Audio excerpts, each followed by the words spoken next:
ରୁଷିଆର କରୋନା ଟିକା ଉପରେ ବିଶ୍ୱକୁ ହେଉନାହିଁ ଭରସା। ଜାଣନ୍ତୁ 5 କାରଣ। ରୁଷିଆ ଆଣିଲା ବିଶ୍ୱର ପ୍ରଥମ କରୋନା ଟିକା।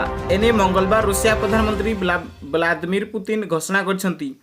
ହେଲେ ଏହାର ଟିକାକୁ ସନ୍ଦେହଜନକ ଦୃଷ୍ଟିରେ ଦେଖାଯାଉଛି। କାରଣ କରୋନା ଟିକା ପ୍ରସ୍ତୁତ ନେଇ 100ରୁ ଅଧିକ ଦେଶ ପ୍ରୟାସ ଚଳାଇଛନ୍ତି। ଏଣୁ ରୁଷିଆ ପ୍ରସ୍ତୁତ କରିଥିବା ଟିକାକୁ ନେଇ ଅନେକ ପ୍ରଶ୍ନ ଉଙ୍କି ମାରୁଛି। ଜାଣନ୍ତୁ ଏହା ପଛରେ ଥିବା କାରଣ। ପ୍ରଥମଟି ହେଲା, ଟିକା ପ୍ରସ୍ତୁତ ହୋଇଥିବା ନେଇ ଘୋଷଣା ହୋଇଥିଲେ ହେଁ ସମସ୍ତ ତଥ୍ୟ ସାର୍ବଜନୀନ କରାଯାଏ ନାହିଁ। ହେଲେ ବ୍ରିଟେନ୍ ଏବଂ ଆମେରିକା କରୁଥିବା ଗବେଷଣା ସଂଶ୍ଳିଷ୍ଟ ସମସ୍ତ ତଥ୍ୟ ସର୍ବସାଧାରଣ ଡୋମେନ୍ସରେ ଉପଲବ୍ଧ ରହିଛି। ସେଭଳି କିଛି ପ୍ରଶ୍ନ ହେଲା, କେବେ ଏହାର ପରୀକ୍ଷା ଆରମ୍ଭ ହେଲା, କେତେ ଦିନ ପର୍ଯ୍ୟନ୍ତ ଚାଲିଲା, କେତେ ଲୋକ ଏଥିରେ ଅନ୍ତର୍ଭୁକ୍ତ ଥିଲେ, ଟିକାକରଣର ପାର୍ଶ୍ୱ ପ୍ରତିକ୍ରିୟା କ'ଣ, ଟିକା ପ୍ରୟୋଗ କରିବା ପରେ କେତେ ଲୋକ କରୋନାରେ ସଂକ୍ରମିତ ହୋଇଥିଲେ ଏବଂ ରୋଗରେ ପୀଡ଼ିତ ହେବାରୁ ରକ୍ଷା ପାଇଥିଲେ। କୌଣସି ଟିକାର ତୃତୀୟ ପର୍ଯ୍ୟାୟ ପରୀକ୍ଷା ଅତ୍ୟନ୍ତ ଗୁରୁତ୍ୱପୂର୍ଣ୍ଣ। ଏହି ସମୟରେ ହଜାର ହଜାର ଲୋକଙ୍କ ଉପରେ ଟିକାକୁ ପ୍ରୟୋଗ କରାଯାଇ ପ୍ରଭାବ ଅନୁସନ୍ଧାନ କରାଯାଏ। ହେଲେ ରୁଷିଆର କରୋନା ଟିକାର କ୍ଲିନିକାଲ ପରୀକ୍ଷା ଏପର୍ଯ୍ୟନ୍ତ ସଫଳ ହୋଇନାହିଁ।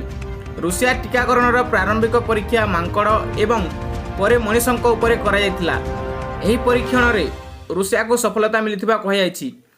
ହେଲେ ଟିକା ପ୍ରସ୍ତୁତ କରିଥିବା ଗାମାଲିଓ ଇନଷ୍ଟିଚ୍ୟୁଟ୍ ଏହି ଟିକାର ନିରାପତ୍ତା ଏବଂ ବିପଦ ସମ୍ପର୍କିତ ନିୟନ୍ତ୍ରିତ ପରୀକ୍ଷଣ କରିନାହିଁ।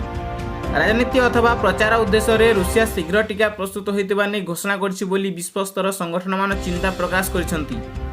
ବିଶ୍ୱ ସ୍ୱାସ୍ଥ୍ୟ ସଂଗଠନ ଏବଂ ରୁଷ କର୍ତ୍ତୃପକ୍ଷଙ୍କ ସହ ବିଚାର ବିମର୍ଶ ଚାଲିଥିବା ଜଣାପଡ଼ିଛି। WHO ଏବଂ ପକ୍ଷରୁ ଜାରି କରାଯାଇଥିବା ଟିକା ପ୍ରସ୍ତୁତ ତାଲିକାରେ ରୁଷିଆର ଟିକାର ନାମ ନାହିଁ। ଏଣୁ ଟିକାକୁ ନେଇ ସନ୍ଦେହ ପ୍ରକାଶ କରାଯାଉଛି। ଅପରପକ୍ଷେ ପ୍ରଧାନମନ୍ତ୍ରୀ ପୁଟିନଙ୍କ ଝିଅର ଦେହ ପ୍ରଧାନମନ୍ତ୍ରୀ ଟିକା କରାଇଥିଲେ, ତେବେ ସେ ସୁସ୍ଥ ଅଛି ବୋଲି ସୂଚନା ମିଳିଛି।